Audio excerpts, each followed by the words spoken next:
여경 레전드가 또다시 갱신되었습니다. 모녀를 눈앞에 두고 빤스런한 사건인데요.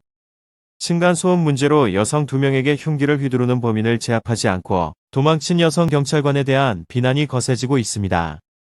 흉기 난동 4시간 전 A씨 가족은 위층 남성 E씨를 경찰에 신고했습니다. 경찰이 출동했다 돌아가자 또 행패가 시작되자 2차 신고를 하게 됩니다. 하지만 다시 경찰 2명이 출동한 상황에서 끔찍한 범행이 일어나게 되었습니다. 경찰 1명은 빌라 밖에서 A씨와 대화를 나누고 있었고 다른 1명 즉 여성 경찰관은 A씨의 아내와 딸에게 빌라 안에서 진술을 듣는 중이었습니다. 이때 E씨가 나타나 흉기를 휘둘렀으며 아내는 목 부위를 크게 다쳐 의식을 잃었고 딸도 부상을 입는 긴박한 상황이었으며 경찰의 대처가 미흡했다고 합니다. 경찰이 가해자 제압을 시도하지 않고 황급히 건물 밖으로 빠져나갔다는 것입니다. 즉, 빌라 안에서 진술을 듣고 있었던 여경이 사건 현장에서 피해자를 버리고 혼자 도망을 간 것입니다. 그리고 A씨의 아내가 부상을 입어 조카가 비명을 질러서 A씨가 올라가는데 여경이 허겁지겁 내려가는 걸 마주쳤다고 합니다. 자신의 가족들이 칼을 맞는 상황이 일어났는데 경찰이란 사람이 도망치는 걸 보고 얼마나 황당했을까요?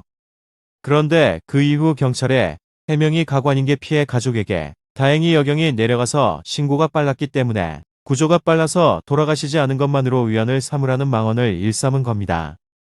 이번 사건은 여경이 가해자를 제압에 실패한 것도 아니고 제압 시도조차 하지 않고 도망쳐 직무유기의 업무태만이라 볼 수 있는 사건이며 정상 참작의 여지도 없는 데다가 당시 사건 현장의 가해자와 흉기의 부상을 입은 피해자를 단둘이 남긴 것은 도저히 쉴 뜰을 쳐줄 수가 없는 말도 안 되는 상황입니다.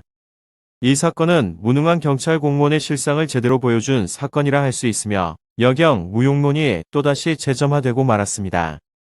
각종 커뮤니티와 네티즌들은 비판을 쏟아내고 있으며 여경을 계속 채용하여 약해지는 현장 대응력에 칼 맞는 건 국민이며 페미 정권에 아부하여 공천이라도 받으려나고 비판하고 있으며 실제로 여경의 채용 비율은 날이 갈수록 상승하고 있습니다.